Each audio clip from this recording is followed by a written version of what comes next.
Well, hello, everyone. Welcome to the webinar. My name is Dr. Kurt Fisnick, and you can see you're in my living room, and Katie's got the exact same living room.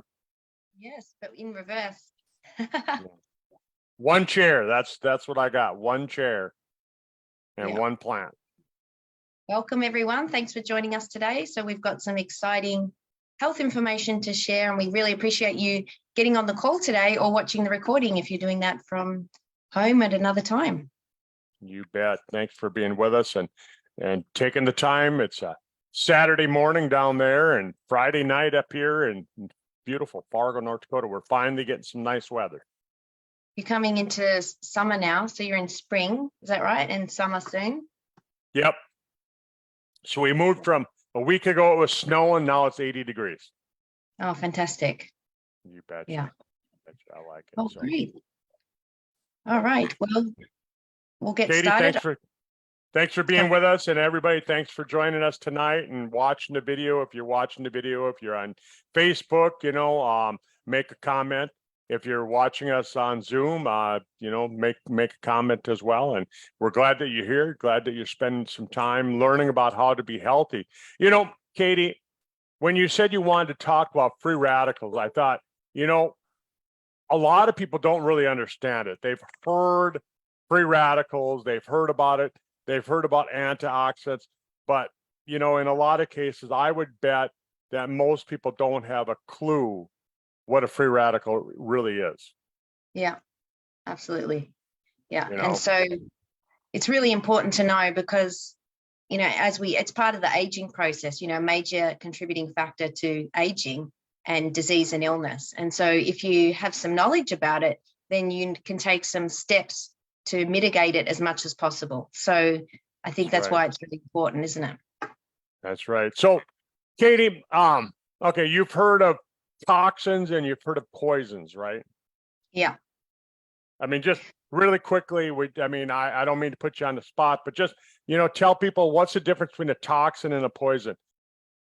Yeah, so a toxin would be something that you perhaps are exposed to on a daily basis in a small amount.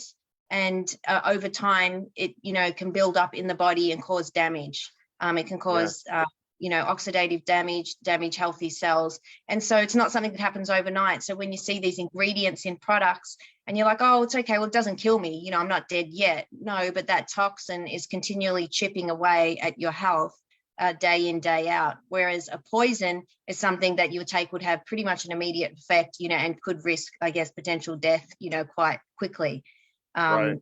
But the two, often people use the word interchangeably as well. And they have, what's called the poisons list, which is put out by the TGA, and pretty much every natural ingredient is listed on that, and they call it a poisons list. But it's actually, it's somewhat misleading because people think, oh, well, everything on there is a poison, but that's, not actually the case. Sure, if you took anything, in extreme amounts, depending on what it was, could cause a lot of damage, but that's really not its intent, the word. So, it can be quite confusing, can't it? You bet. Because, well, let's take a look at gasoline, right? Gasoline. I mean, if you drank some, it's not going to kill you. It's still considered a poison. It's poisonous. It's not going to kill you. You look at strychnine, different things like that.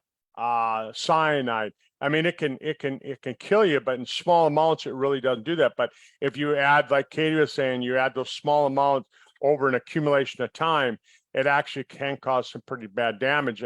And so when we're looking at free radicals, the big thing that I like to get across is think of them, free radicals are something that are formed really when you eat, Katie, and you burn fuel, you burn energy in your body, you're creating free radicals, right? Yeah, absolutely. And I've got a few points on a slide covering that as well when you actually do create it. So I did take your advice, and I've got the stuff pretty simple. It's not highly scientific or anything. It's just explaining the basic concepts so that people have a better understanding, and then how it occurs, and then what you can do to kind of mitigate that and minimize. So yeah, I've got this disclaimer, a slide here first, just to cover ourselves. So nothing in this presentation is designed to treat, diagnose, prevent, or cure. This is general information about natural ingredients, herbs, vitamins, and minerals. And the information here, we're also sharing medical research and studies that are published through medical journals, medical websites that you can go and look up yourself.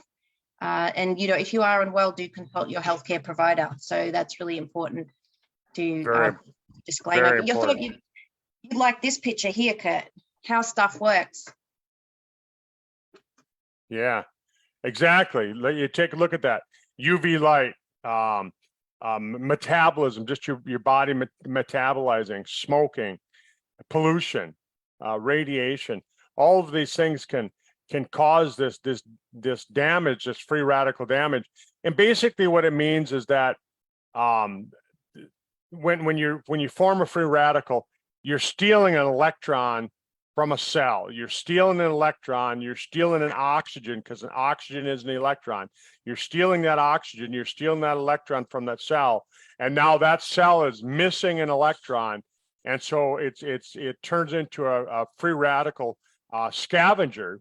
And what that means is that anytime it bumps into another healthy cell, it has a high chance of stealing an electron from that other cell, and then now that's going to cause another free radical. And then that free radical is going to bump into another cell and steal an electron, and so on and so forth. So you can see that it's like a chain reaction that starts to happen. Yeah, that's right. And so you start to accumulate all this DNA damage. And at first, it may not be an issue, right? And you won't notice the effects so much. You know, you might be in your 20s, 30s.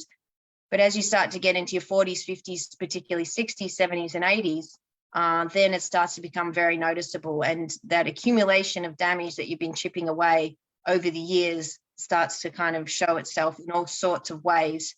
And negative effects of those are things what we've just sort of touched on lightly, but, you know, generally aging. That's why one of the reasons we get older, we start to get wrinkles, we start to get more diseases and illness, you know, cancer, disruption of normal cell activities is basically what's happening. You know, other things like heart disease and overall DNA damage, which is really highlighted in that slide. Back up to that slide just one step. So I wanted to just throw this in there because, you know, I'm trying to get people to understand so they can walk away and they can have a good picture of this in their brain. Okay. Yeah. So we've all heard of bad cholesterol, right?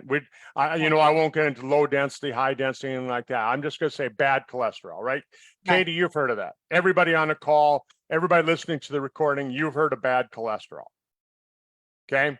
Well, bad cholesterol, when you eat food that has bad fat in it, what causes it to be damaging? Well, it turns into a free radical. And when it turns into a free radical, what happens is that bad cholesterol now gets real sticky and it sticks to the walls of your arteries. Right. So that's how bad cholesterol turns into a free radical, and it causes the damage inside the arteries. Hopefully you can visualize that. If you don't get anything else out of this call tonight, just understand that. Okay. Yeah. Okay, great. So that's fairly straightforward. And then I like this picture because it's kind of a cute graphic. And I guess, you know, you've got your antioxidant. So that is there to protect the healthy cell. And then you've got the free radical coming in to cause the damage. So, you know, that's really important just to understand that kind of basic concept. But we also are going to talk a bit about today is resveratrol. So resveratrol is, you know, really considered an antioxidant, but it does work slightly, you know, it works differently. Its mechanism to other antioxidants, and we'll touch on that in the next slide. But it can help to neutralize the free radicals. It donates the electron. It stabilizes the molecule and stops the chain reaction, which Dr. Kurtz talked about. And it can help to prevent or reduce oxidative damage in the body. This is why consuming antioxidant-rich foods or supplements such as resveratrol or others may offer many health benefits. So that sort of sums that up a little. And I know I've added this in here too, just to quickly touch on. I haven't done much on it, just one slide there, just to talk about. And you hear often people in the health industry, anyone that's kind of a health nut or into, you know, natural products, you've heard them talk about the auric value of particular foods. So, you know, I've got some points here on the slide. Do you want to touch on that? Well, basically, the ORC value is this. If you take a look at the ability of a product to donate that oxygen, right? To donate that oxygen so that now you can reduce, or you can get rid of the free radical. You neutralize the free radical by putting an electron back on the cell, and all of a sudden it's neutral. Well, Yeah. Oxygen radical absorption capacity, what that is, ORC value, is that it's a measure of how much ability does that particular substance have for giving off that oxygen. Like Katie said, resveratrol, it gives off that oxygen really quickly. There's other things that don't do that very, very, very easily, and sometimes the oxygen is bound so tightly to the substance that it can't do that. Yeah, absolutely. And so it was developed by scientists at the National Institutes of Health as a way to measure the ability of antioxidants to neutralize free radicals. So I guess the caveat there is that it's really been shown in test tubes. And so they're not always sure how it relates 100% in the human body, because our body's so complex and there's so many things and interactions going on at one time. It's really hard to kind of pinpoint, but it's nevertheless, it is a good guide for trying to understand this topic, I guess. And it's a nice little picture here with just foods to give you some idea of which foods have the higher value of antioxidants compared to others. I'm just trying to move my bar out of the way here. Actually, this is not the highest, but there's higher things. Actually, the highest one is clove, which is a herb which doesn't taste too nice, but I guess you use clove in cooking a bit, but there's not really much that's added to many recipes because it's such a potent herb that actually has an extremely high antioxidant capacity. But if you look at this list, you'll see that mostly you're looking at your kind of fruits, vegetables, beans, legumes, those kind of things are the highest value. And that's why, and that's really why they stress eating, your vegetables, eating your fruit. The recommendation of the guidelines is 2 pieces of fruit a day, 5 servings of vegetables. And this is one of the main reasons is, making sure you're getting plenty of those natural antioxidants, which are found in these foods. So I'll just go to the next slide here. So resveratrol is an antioxidant. It's found in some plants, including grapes, berries, peanuts. It has many potential health benefits. We've mentioned that it does have antioxidant properties, so it can protect the cells from damage caused by harmful molecules. And we've got some ripping research articles, which I'm going to show you at the end. So definitely worth, if you've got a pen and paper, by all means, grab that now and, jot some of this down, or go back and watch this and write down some of the studies and then go check them out for yourself, because it's very interesting. So, it has potential health benefits to reduce inflammation, heart health, and even reduce the risk of certain cancers. So how is it actually different? So resveratrol is somewhat different to other antioxidants because its mechanism of action is different. So it's found to activate a specific group of enzymes known as the sirtuins, or sirtuin genes. So do you want to talk a little bit about that, Kurt? Well, basically, they found that there's certain set of genes.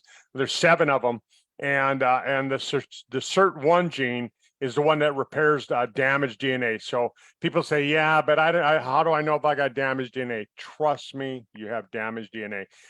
You have hundreds, thousands of DNA that get damaged every single day from stress and from all sorts of things. And resveratrol activates the SIRT1 gene, and then the SIRT1 gene goes and repairs that damaged DNA. So that's probably one of the biggest things that makes resveratrol so important for anti-aging.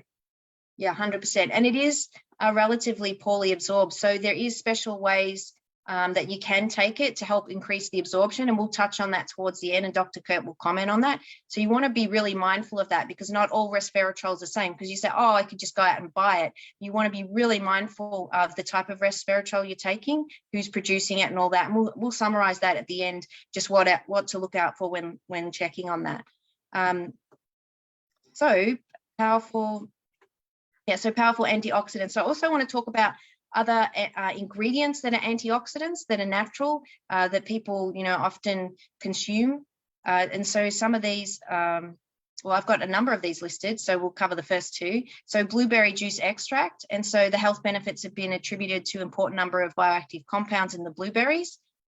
Blueberry extract is known as an antioxidant, anti-tumor, anti-mutagenic, anti-diabetic effects, and prevention of cardiovascular diseases. So there's lots of studies you can find on that particular ingredient. I've put the reference there to the PubMed study where that actual information came from. Pomegranate juice is another popular one, Kurt. Pomegranate juice is also known as a really powerful antioxidant. Is known with helping support people with cancer. It's great for vitamin C boosting and immune support. That study was published by the National Institutes of Health, lists pomegranate as one of the natural remedies that may help prevent prostate cancer, Kurt. They did a study in 2014, notes that polyphenols in pomegranate may aid in the preventing the growth of cancer cells related to prostate. That was on medicalnewstoday.com, and the article references at the bottom. So really interesting information out there on particular natural ingredients, isn't there? You bet. You bet. That's interesting. I was just talking before the call. I was talking with a friend of mine who's been battling prostate cancer for, I guess it's been the last 15 years now. So I'm going to have to pass that on to him. Yeah. So check out the studies and have a look for yourself. So another great one, we've got sour cherry juice concentrate. So inflammation and oxidative stress are important, factors or contributing factors to cardiovascular disease. And they did some findings from a study, 12-week consumption of tart cherry juice. They found that it lowered systolic blood pressure and low density lipoprotein, so LDL cholesterol in older adults. So that was an interesting study too. There was another study here done by the university, a groundbreaking study done in 2010. Because it's high with photochemicals, they found that it helped marathon runners recover their muscle function after intense exercise. So it's just a remarkable health properties that they've found with this particular ingredient. The reference to that study from the university is on there. So another great ingredient. So you can see how if you had all these ingredients together, you could imagine the power they would pack, couldn't you, Kurt? You betcha. Yeah. Putting them all together, make them all work together, because even like the blueberry extract, they found that blueberry extract combined with the resveratrol, which is a grape skin extract, they found that the two of them complement each other, make each other work really, really well. Yeah, and so that's where the synergy comes in, isn't it? So 1 + 1 doesn't necessarily equal 2. It could be 1 + 1 = 4. So when you start combining the ingredients together, they have a greater effect when they're combined together than compared to them standing alone. So you've got here another great one, cranberry juice extract, or cranberry juice concentrate rather. People are probably familiar with this. I know a lot of people use cranberry juice extract kind of products for urinary tract infections and help with that. So they've also found that with cranberry supplementation, they did a study. They found associated improvements in visual and episodic memory in aged participants when compared to the placebo. So really helped to improve brain function. There also decreased low density cholesterol. So another great ingredient there. We've got a few more. We've got the Japanese Soho. How would you pronounce that? Sohora? Saphora. Yep. Yeah, so it's what quercetin supplements are made from. So quercetin you would have heard of. This is pretty widely spoken about, especially in recent times. It's becoming more well known. So it's an anti-inflammatory, anti-allergenic, anti-cancerous, and cardiac protection type ingredient. There's plenty of studies there on that particular ingredient. Do you want to touch or say anything about that? Yeah, I was just going to say that quercetin. It's in the same family as resveratrol, and it's in the same family as fisetin, and those are phenolic, phenolic, phenolic compounds, and they work on the body differently than differently than rosemary leaf extract, differently than green tea leaf extract. So it falls in that same family. But in the last 3 years, without mentioning what's been happening for the last 3 years, they found that resveratrol and quercetin, as well as fisetin, were all very, very important in helping us fight this invisible thing that's been attacking us. Yeah. I know you love the next one, Kurt. Do you want to touch on that one, the rosemary leaf extract? You bet. Yeah. So, there's a group of herbs or extracts, plant extracts. Sage is one of them, and rosemary leaf extract is another one that come from this the same family, and they help to really boost antioxidant benefits in your body, and so it's been used a lot. Yeah, fantastic. And there's a study on that one that's from ScienceDirect.com on biochemistry, genetics, and molecular biology. Green tea leaf extract, another powerful polyphenol antioxidant. Green tea is widely known for its health benefits. I'm sure most of you, anyone who's been into health products would know about the benefits of green tea. And there's a good article there that you can reference. Healthline.com talks about the benefits there. So great information. This is an interesting one, the orange extract. It's actually got a registered trademark name, that particular ingredient, Advantra, I guess that's how you pronounce it. So grass ingredients are generally regarded as safe. And this particular extract has been used to promote thermogenic benefits and support metabolism and base metabolic rate. So really great for weight maintenance, weight management. It actually helps to release fatty acids into the bloodstream when the body breaks down fats and lipids. Excellent. So that is an interesting one. And then the green coffee extract. And again, people have probably heard of this one as well, but that can help to support improving blood pressure, cholesterol levels, and it has really powerful antioxidant properties. So there's a reference from that one down the bottom. You can go check that out at medicalnewstoday.com articles. So you can see that these ingredients all combine together. And with our last two here, plum juice extract, the polyphenols are found to have a potent antioxidant, anti-inflammatory effect. There's a reference there to the PubMed article. And markers of inflammation and oxidation dropped by 43% and 32% when prune polyphenols were used. Researchers are continuing to study the benefits of prune polyphenols in humans. And then, of course, the last one there is grape skin extract. So this is where they get the resveratrol from, Dr. Kurt? Yep, they get it from that, and then they get it from another plant, from a root, actually from the rape seed. So it's not grape seed, but it's rape seed, and Right. And they get it from the root of that plant. Right. And Fantastic. Yeah, so like in certain countries, you can't bring in resveratrol from grape skin, but you can bring it in from the rapeseed extract. It's weird. Right. Yeah. Okay, great. So you can imagine, like, if you all those together, you have pretty powerful group of herbal extracts and nutrition right there. So we've just got some studies here. Just you can go and check these out for yourself. This is on the PubMed article. So quercetin extracted from the, pronounce it again for me, the Sahora, is it? Yep, Sephora. Sephora, yeah, flour, improves growth performance, nutrient digestibility, that's a tricky one. Cell microbiota, organ indexes, and breast quality in broiler chicks. So that was interesting. Obviously, that was done on animals, but they found it to have quite a lot of benefit there. We've got plum juice is effective in mitigating cognitive defects in aged rats. So again, antioxidant studies. Berry juice unravels a multitude of health benefits. So this is to do with the tart cherry extract. Is known for its phytochemicals. That was actually the reference regarding the runners and recovering from exercise. Chronic consumption of cranberries. So taking, I love how they use some of these words. Really, cranberries taken in very large amounts over a 12-week period. They found that it improved memory and the region of the brain in older adults. So this study was particularly interesting. So you can read that they found that they did a 12-week study with 60 adults aged between 50 and 80.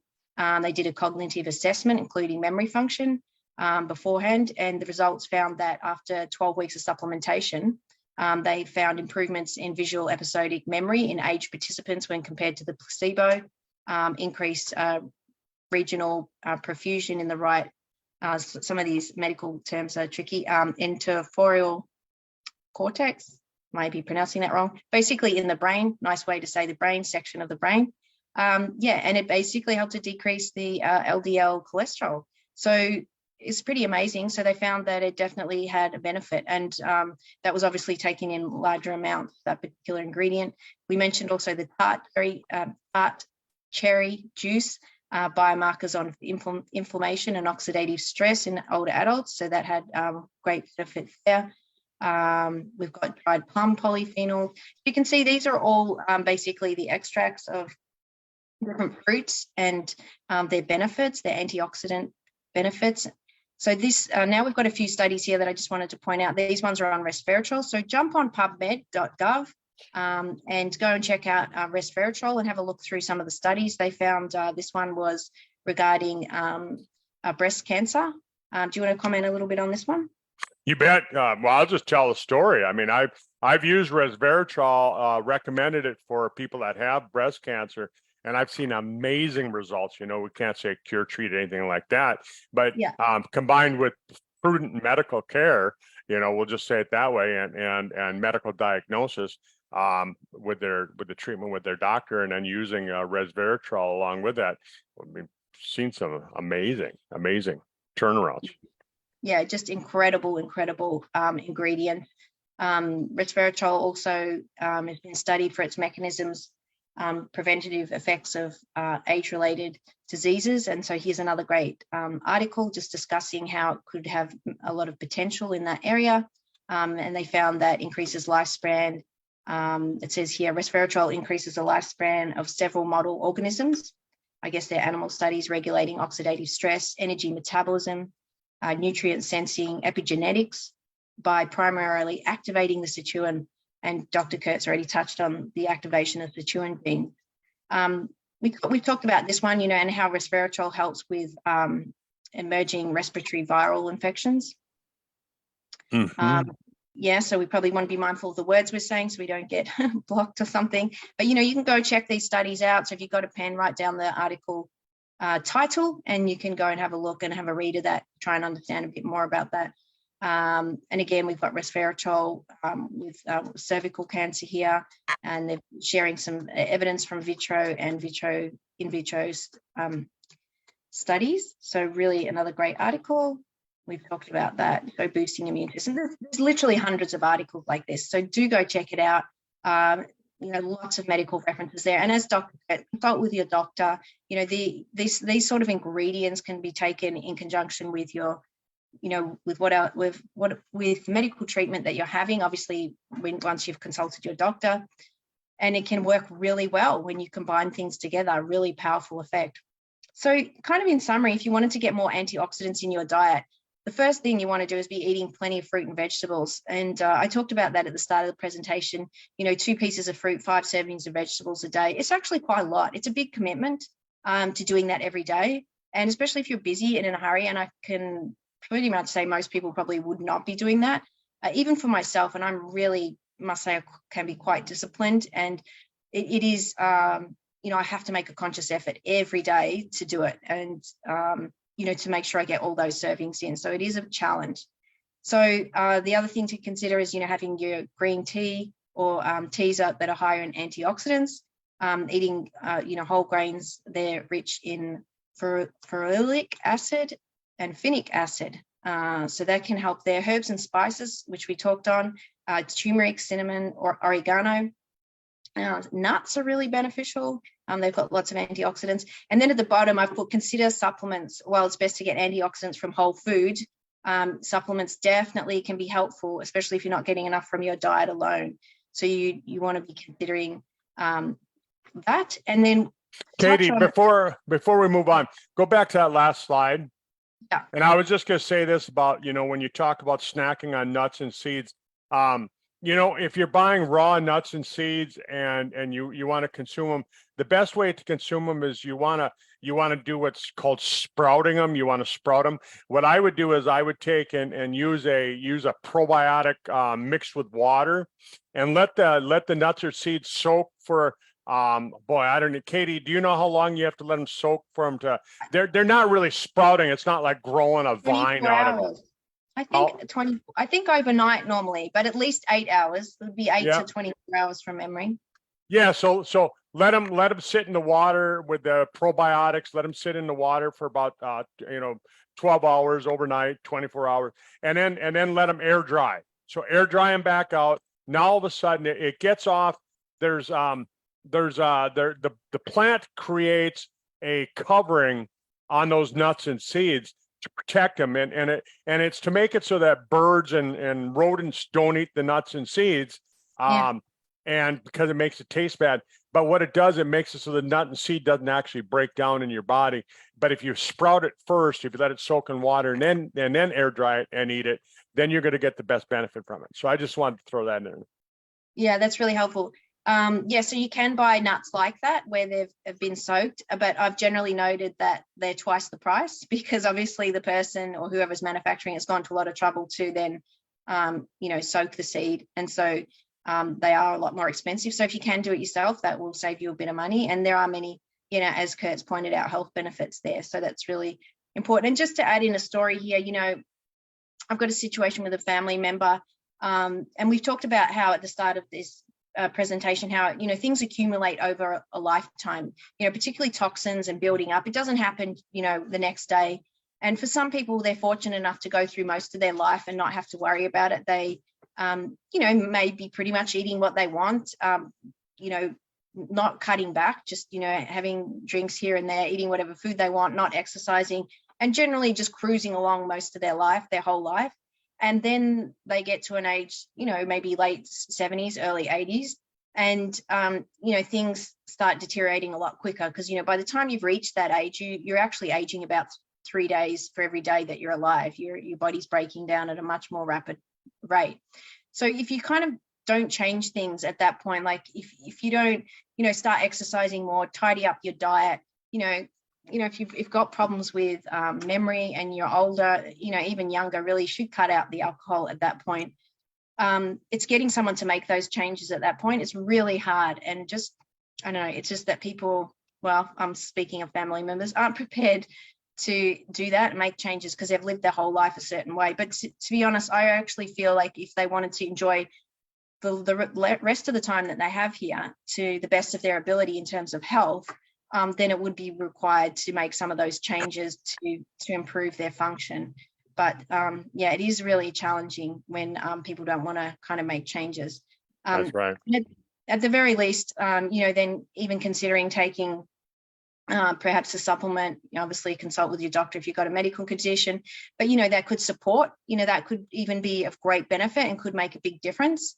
And I know we've talked about, Kurt, before, there is a particular, particular products, if they're produced by pharmaceuticals and then they've gone through their testing and then they can start making claims. But really you can find these ingredients, are around elsewhere.